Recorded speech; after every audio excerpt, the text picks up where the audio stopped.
Hey, good morning again, and welcome to Vive. We're in week 5 of our Extremely Emotional series, and we are in week 3. We've been talking about enemies of the heart, and I'm going to jump right into the message this morning because I've got more notes than time. We literally have about 20 pages of notes. Don't get too nervous. I will get you out of here sometime today. All right. So, no, it won't be too long. But man, this is our week 3 of talking about enemies of the heart. We've talked about anger, we've talked about guilt, and we're going to be talking about jealousy next week. Proverbs chapter 4, verse 23 says, guard your heart, for it affects everything you do. And so it's so important that we take time to monitor not just our behavior, but our heart. See, we have grown up being trained to monitor our behavior, the things we do. And that's why we can act a certain way on the outside, but inside, there's something broken. There's something wrong with us. And see, if we're not careful to monitor our heart, then it's our heart that drives us. It's our heart that motivates us. And we find ourselves doing things and saying things. We wonder, where did that come from? Well, it comes out of the heart. Jesus said, out of the abundance of the heart, the mouth speaks. And see, our heart is what drives us. And so we are in a quest to not only detox our heart, but also to monitor our heart, because it's important what's going on inside of us. We talked about anger and how anger basically says, you owe me. And the remedy for anger is forgiveness.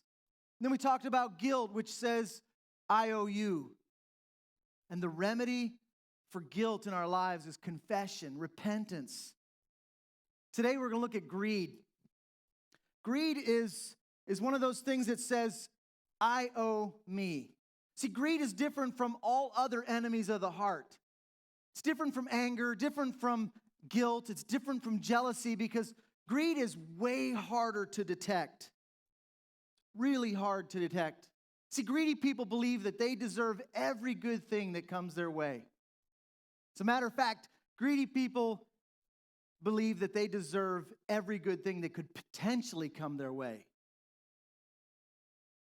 They say, it's mine because I've earned it, and I've got a lot more coming.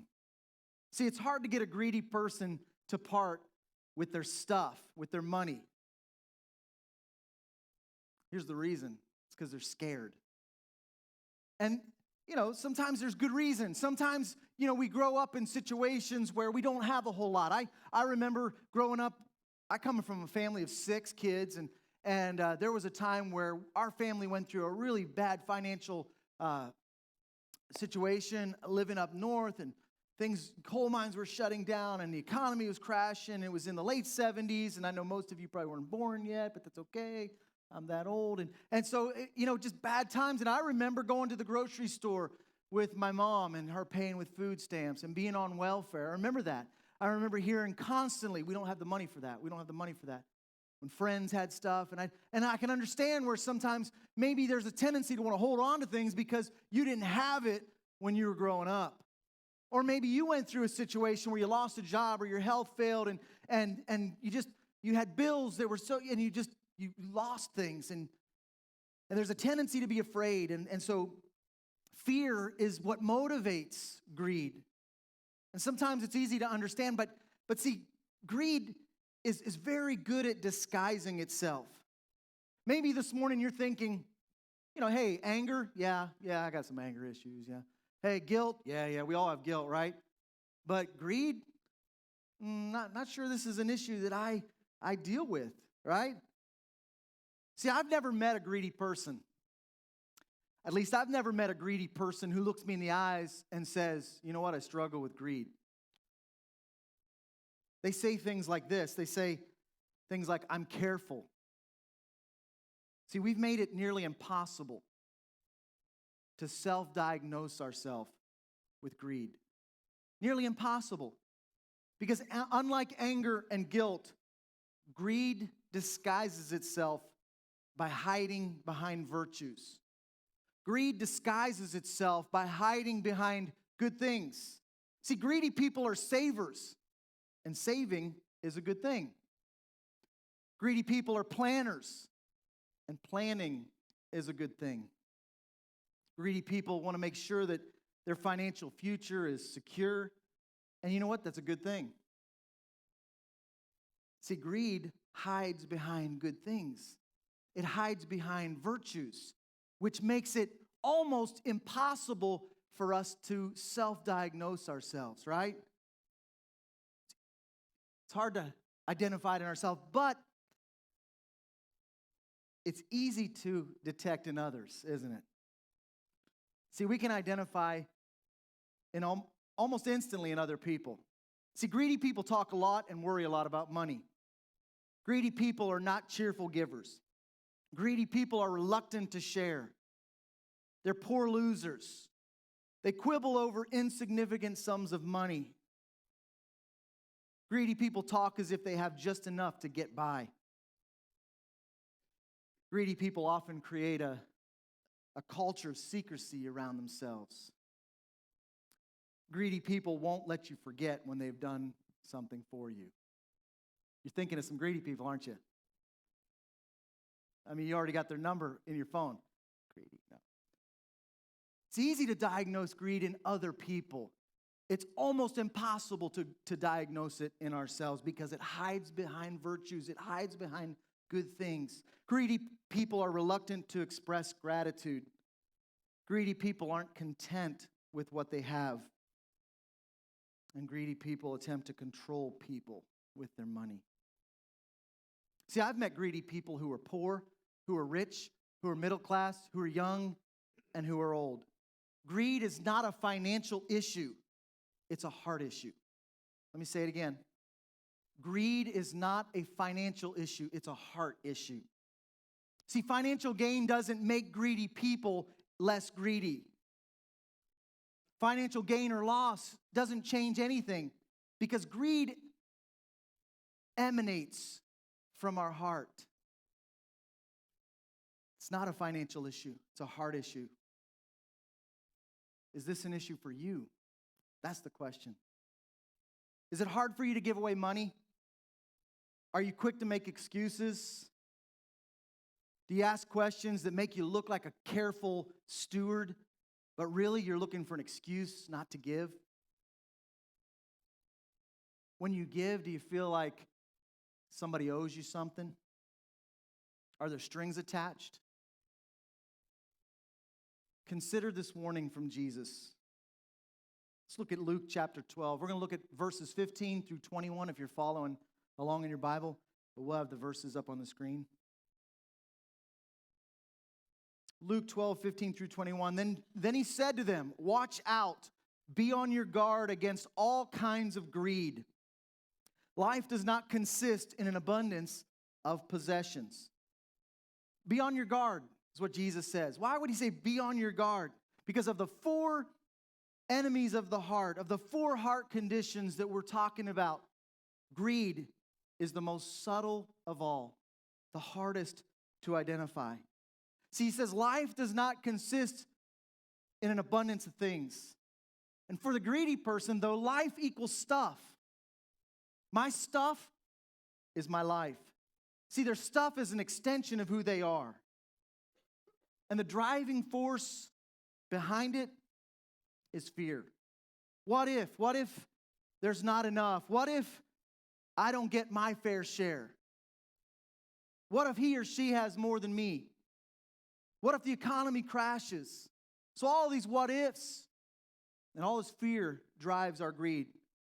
People who have greed lodged in their hearts are afraid that God can't or he won't take care of them. Let me say that again. People who have greed lodged in their hearts are afraid that God can't or won't take care of them. Or they're afraid that God won't take care of them in the fashion or the style that they want to be cared for. Should I say it again? I'll do it. Or they're afraid that God won't take care of them in the fashion or the style that they want to be cared for. See, there's a gap. The gap between what God might be willing to do and what they want God to do becomes a major source of anxiety. And greedy people, they shoulder that burden to acquire and maintain everything that they need to have a sense of security, the security that they desire. There's a problem. There's a problem for greedy people because there's never enough. Greedy people can never have enough to satisfy their need to feel secure. It's like any appetite that we have. Appetites cannot be satisfied. There are too many what ifs. So they never feel like they have enough, which is the very thing they fear. See, there comes a point in our life where we have to confront this enemy of the heart. We have to confront greed. See, the person who's coated with greed, whose heart is coated with greed, believes that they've earned the things that they've come into, and because they earned them, they're going to handle them the way they want to handle them. They're determined to control these things the way they see fit. Greedy people have this supersized sense of ownership. They don't understand that really we're all just managers of the stuff. See, greed is fueled by that fear. God can't or won't take care of me. And if God won't, then who will? I've got to do it myself, right? And greedy people set out to acquire and maintain everything they need to provide this sense of security. The challenge that we have is in identifying greed, because it's very hard to identify. It disguises itself. It hides. And that's why Jesus said, watch out. Be on your guard against all kinds of greed. Why such a strong warning? See, because greed can take up residence in our heart and live there for many years undetected. It hides. And an unguarded heart is very susceptible to this disease. Jesus went on to say, he said, life does not consist in an abundance of possessions. Life's not about stuff. Doesn't everybody know that? Do people really believe that their lives are equivalent to what they own? Yeah, people really do believe that. And maybe you're here this morning and you're one of them. See, we are more prone to this way of thinking than we realize. Jesus started into a parable. It's called a parable or a story to make his point. In verse 16 and 17, let's look at it. He said, and he told them this parable. The ground of a certain rich man yielded an abundant harvest. He thought to himself, what shall I do? I have no places to store my crops. And so here's this farmer, this landowner. He says, what am I going to do with all my stuff, which is a result of my hard work? I have no place to store my crops. That's farmer talk for save. He needs a place to hoard his reserves. See, in an agricultural society, and that's the society in which Jesus told this story, people were farmers. People understood what he was talking about. We don't typically farm. We might plant a flower now and then, but in an agricultural society, the people understood that it wasn't the farmer or the landowner's hard work that yielded an abundance. It was something that was outside of his control.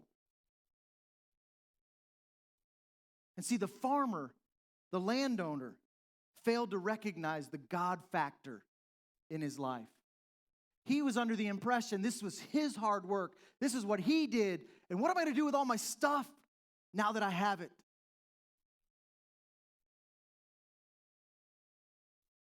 And he ignored the fact that maybe God was involved in all that stuff. See, farmers are at the mercy of factors that are outside of their control. See, a greedy person doesn't see life that way. They don't see life with the God factor. What comes their way does so because they've earned it. And since the landowner believes that he's earned it, He never has the notion, he never has the thought, God might have something to do with this. Never crossed his mind that this extra that he's experiencing is intended for anyone else except him. The question really that the farmer, the landowner should have been asking is, Lord, what do you want me to do with my extra? Can we do something this morning? Because I believe this statement can change your life. That's a big promise, isn't it?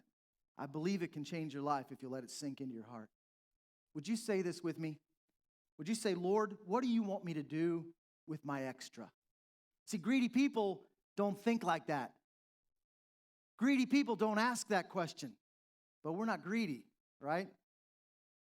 Those are the people we were thinking about earlier. But God, what do you want me to do with my extra?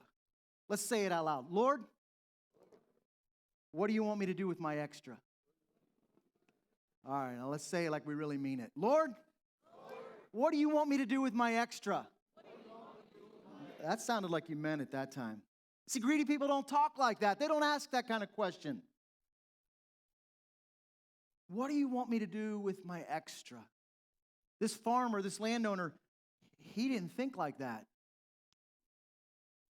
See, when you come into some extra, do you typically think, lucky me, wow, look at this. Now I can get that thing I've wanted, right? See, like the landowner in this story, sometimes we have things we can just come up with.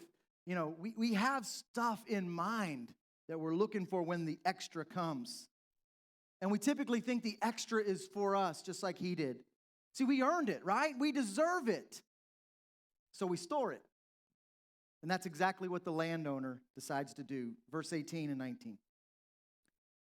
Then he said, this is what I'll do. I'll tear down my barns and I'll build bigger ones. And there I will store my surplus grain. And I'll say to myself, you have plenty of grain laid up for many years.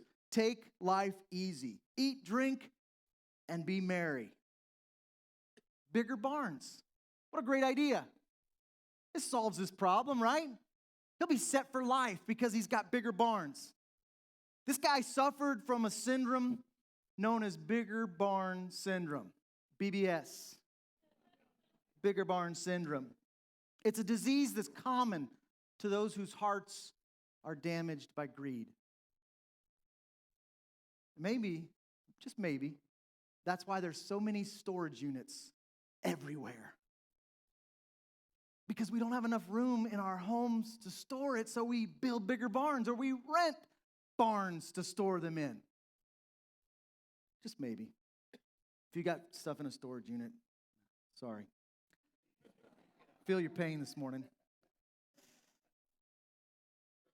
See, after declaring his intentions, this landowner, his intentions were to build the bigger barn.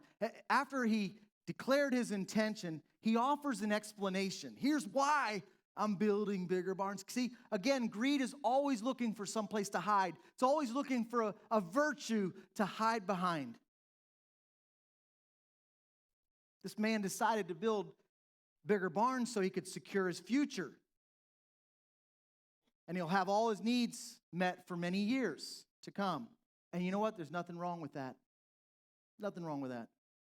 Thanks to discipline and planning, saving, his kids won't have to take care of him when he's older. He's taken care of. You know, if the story ended there, this man would be our role model. I mean, we'd be talking about him at Financial Peace University, right? But the story doesn't end there. He planned ahead, but he didn't plan far enough ahead. He failed to recognize the God factor in the extra. And he failed to recognize the God factor in how many years that he would have left. He assumed that the abundance of things equal the abundance of time. Life consists of my stuff. As long as I've got stuff, I'll have the life to live. And that very day that he decided to keep his stuff, he actually lost it. As soon as he got off the phone with the barn renovators, he got really bad news. The bad news was he would die sometime in the night. See, he's going to run out of time before he runs out of his stuff. And he realized all of a sudden, now I'm dependent, very dependent on God for my allotment of time. Too bad he didn't recognize God when it came to the allotment of stuff. Verse 20, but God said to him, you fool, this very night your life will be demanded from you. Then you will get what you have prepared. Then who will get what you have prepared for yourself? It's a good question. Who will get what you've Who will get what you've prepared for yourself? Who will get it? Here's the sobering thought. Somebody else is going to get your stuff. Right? Either we're going to give it away while we have time, or it'll be taken away when we run out of time. Either way, somebody else gets it. And Jesus closes this parable, this story, with a very stern warning. He said, this is how it will be with whoever stores up things for themselves, but is not rich toward God. Very stern warning. See, this is Jesus' definition of a greedy person. A person who stores up things for himself, but isn't rich toward God. Being rich toward God is Jesus' talk for being generous towards those in need. A greedy person is the man or woman who saves carefully but gives sparingly. Let me say it again. A greedy person is a man or woman who saves carefully but gives sparingly.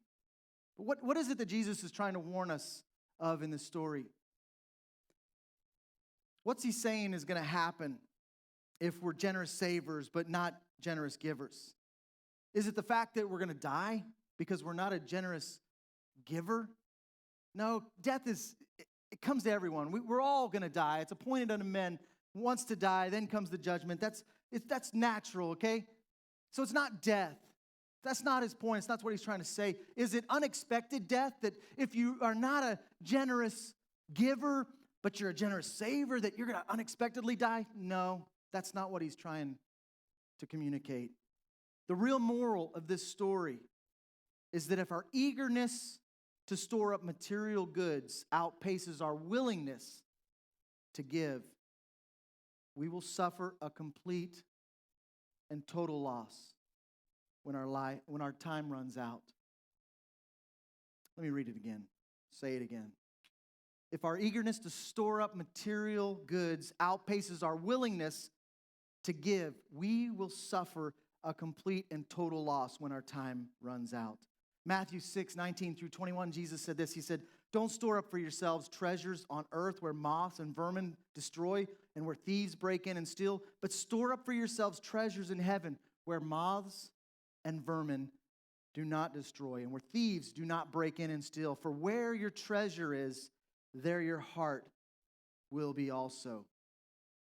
See, this landowner, this wealthy farmer, didn't just lose his life, he lost everything that he considered life. He was rich in this world, but he was poor toward God. Because everything that came his way was used for his private consumption. In the words of Jesus, this guy was a fool. Strong words. A fool that most of us probably would envy had we known him. A fool that many of us would have had a tendency to emulate because he seemed responsible. See, the parable of the rich farmer or the landowner, it teaches us two really important things. One is it defines greed from God's perspective. And then it offers a simple remedy. So we learn what greed is from God's perspective, but we also learn a simple remedy. See, the remedy for greed is a habit. It's a habit. Here's a question that we need to ask ourselves all the time. Why do I have so much? Why do I have so much? Now, I know some of you are thinking, man, there's a bunch that I still want. What do you mean what I have so much? If we could separate the things that we potentially want to have, and let's just look solely at what we have. Just look at what you have, not what you want, but what you have. Because a lot of times what we want causes us to not see what we have. But if we're looking at what we have, I will guarantee you, well, let me say, I'm pretty sure that you have more than what your parents had when they were your age. I know I do. I'll bet your kids have more than you had when you were their age. I'll bet if you look around the world, you'll see that we have way more than most of the world.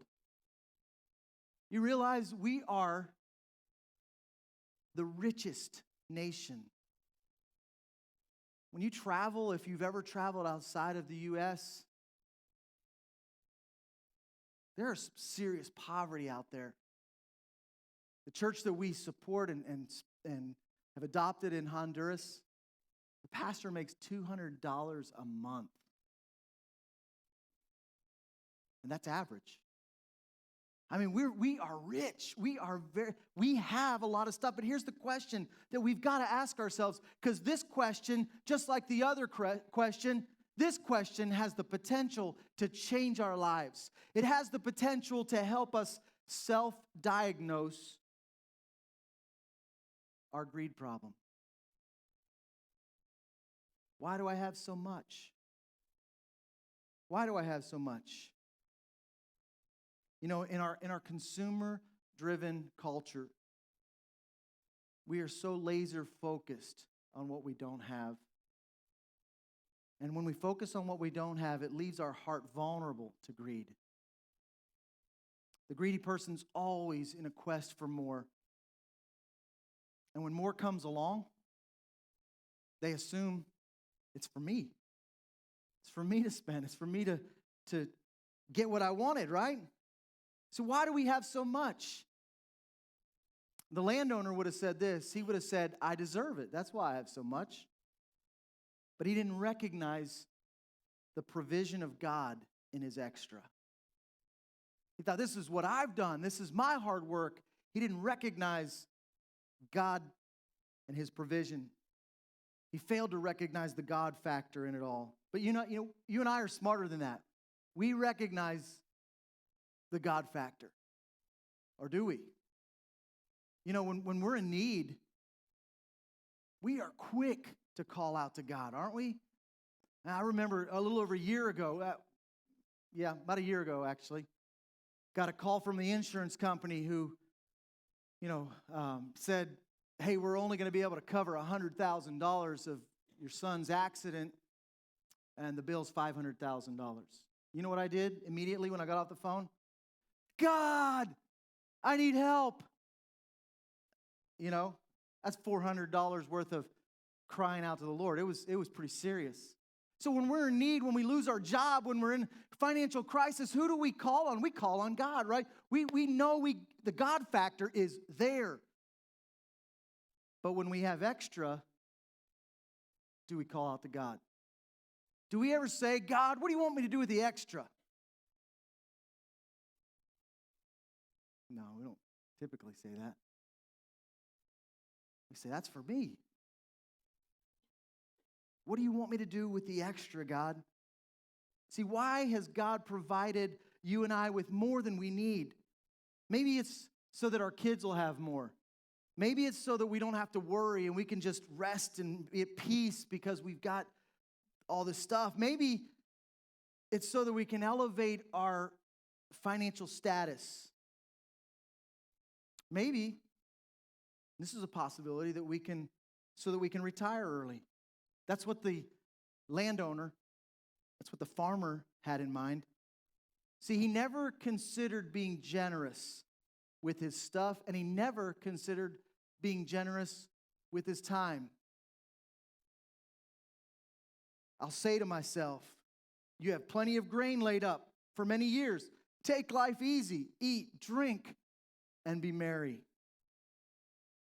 There's a couple that here at the church that you may have met. You'll get to meet them and know them. They're great people. They've been with us for about a year or so. And they're the parents of Rob and Shelley Black, and it's Melanie and Jim Forrester. Jim retired from IBM in 2006. And instead of saying, hey, let's just eat, drink, and be merry, they asked themselves the question, God, why have you given me so much extra? Why have you given me so much? And so what they did is they reinvested themselves, their time, their energy, their lives into God's work. And they've been a part of our staff for several months now. They got their credentials to become ministers. And they reinvested themselves. Instead of just saying, hey, let's just eat, drink, and be merry, they were mature enough to recognize that God hadn't freed them up. He hadn't freed up their time to just waste. They understood that their free time was a resource that needed to be stewarded responsibly. God had given it to them. God had given them extra. And they said, they may not have said these exact words, but you can tell by their life they said, what do you want me to do with the extra?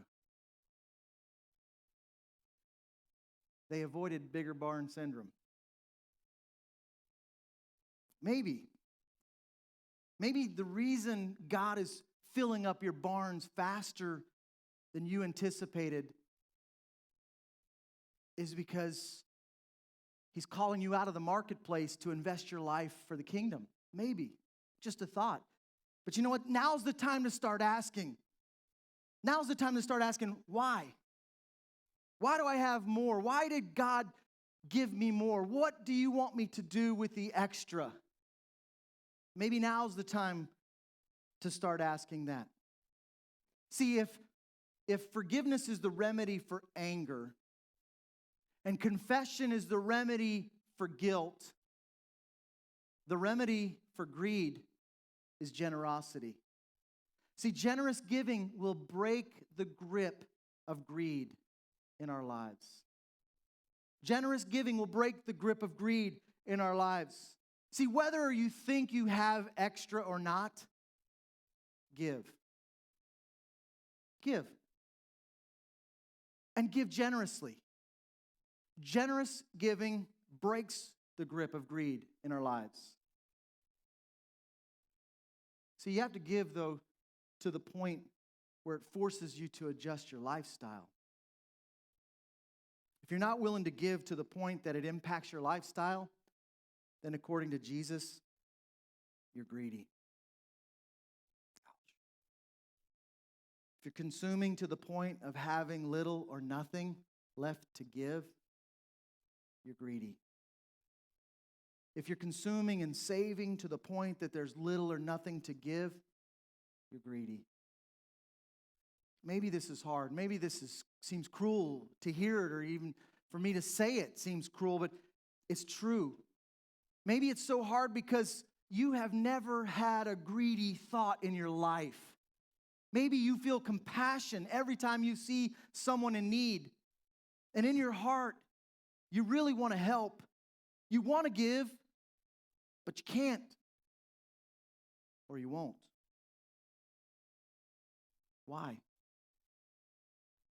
Because you're afraid maybe that you won't have enough? But your heart generally goes out. It genuinely goes out to those that are in need. Your heart is there. So is it fair to say that you're greedy?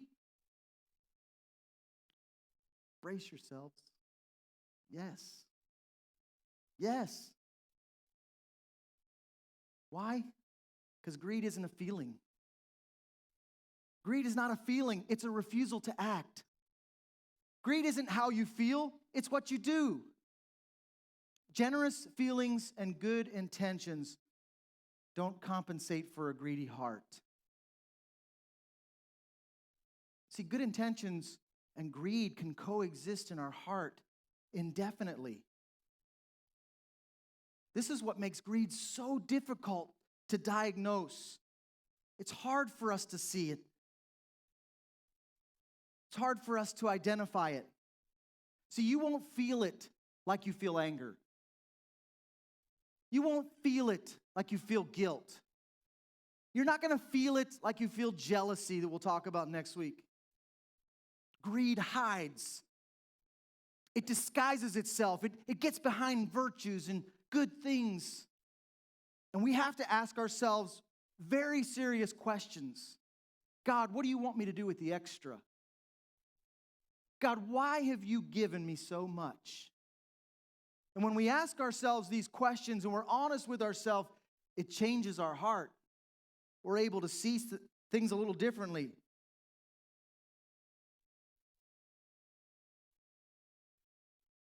Why have you provided me with more than I need, Lord? See, generosity is the remedy for greed. You can't wait to lose weight, right? You can't wait to lose weight. You can't wait to get in shape before you start exercising. Doesn't make sense. If I say, I'm going to wait till I get in shape to start exercising, what? See, you don't wait to start giving until your fear of giving is gone. But a lot of times that's how we approach it. There's just so much fear. As soon as it's gone, as soon as I resolve this, you'll never resolve it. Don't wait to start giving until your fear of giving is gone. Don't wait until God changes your heart to begin giving. See, giving is what God has designed to change our heart. We have to start giving. We start by percentage giving. The Bible is very clear that, we argue with the Lord a lot, but it's percentage giving. You might say, man, 10%, that's a lot. Start with 2%. Start somewhere. If I was telling somebody who needed to lose a lot of weight, hey, you need to exercise, I wouldn't say go run 5 miles tomorrow. I say just walk around your neighborhood. Start somewhere and start adding to it. We're talking about a heart change. We're not talking about legalism. You're not under a curse because you're not doing 10. Just start somewhere. Let God see in your heart that, you know what, God, I don't want greed to be a part of me. And you know what? It's not just about percentage giving. Percentage giving is one thing. The second thing is be a spontaneous giver. When you see somebody in need, give to them. Be a spontaneous giver. God, why have you provided me with more than I need? I mean, there's a lot of things I want, but why do I have more than I need? And Lord, what do you want me to do with my extra? Those two questions will transform your life.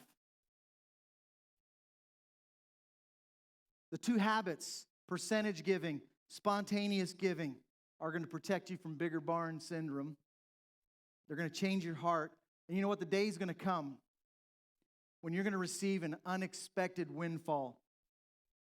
The check's going to come in the mail. And your first thought is going to be, who can I help? What kingdom endeavor can I fund? And in that moment, you're going to understand and you're going to know you've broken the power of greed in your life. It's a habit. Generosity is a habit that purges greed from our hearts. It changes everything. Would you stand with me? Gone a little long, but it's okay.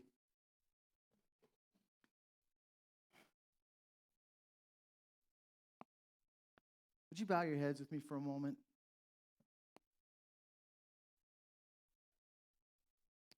Could you just lift your hands as a sign of surrender? I know maybe you've never done this before. It's kind of weird or new or whatever, but just everyone's doing it.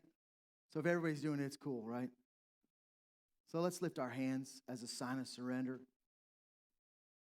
And can we ask God those two questions? God, why have you given me more than I need? Why have you given me more than I need? Get the want out of your head. Why have you given me more than I need? And God, what do you want me to do with the extra? What do you want me to do with the extra? Father, this morning, as we open our hearts to you, as we once again just kind of lay it out there, and God, we ask you to search our heart. We want to guard our heart because we know it affects everything we do. We don't want things to be inside of us that motivate us and drive us through life, but we want to live free. We want to experience life to the fullest, the life that you promised. God, would you help us today to be honest with ourselves and to search our hearts and to allow you to search our heart.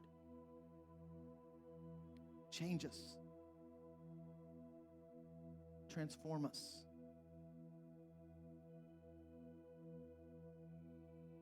Make us more like you.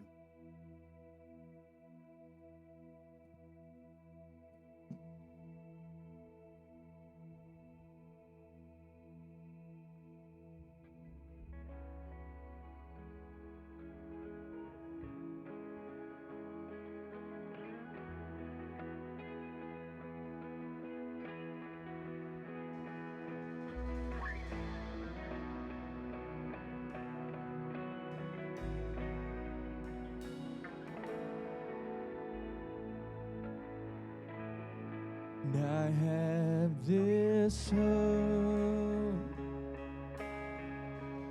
as an anchor for my soul. Through every storm, I will hold to you with endless love. All my fear is swept away. In everything, I will trust in you. There is hope in the promise of the cross. You gave everything to save the world you love. And this hope is an anchor for my soul.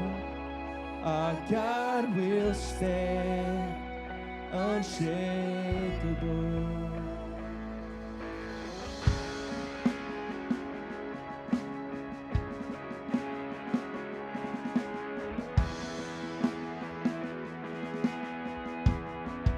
Unchanging one, you who was and is to come. Your promise sure, you will not let go. See, there is hope. There is hope in the promise of the cross. You gave everything to save the world you love. And this hope is an anchor for my soul. Our God will stand unshaken. See, there is hope. There is hope in the promise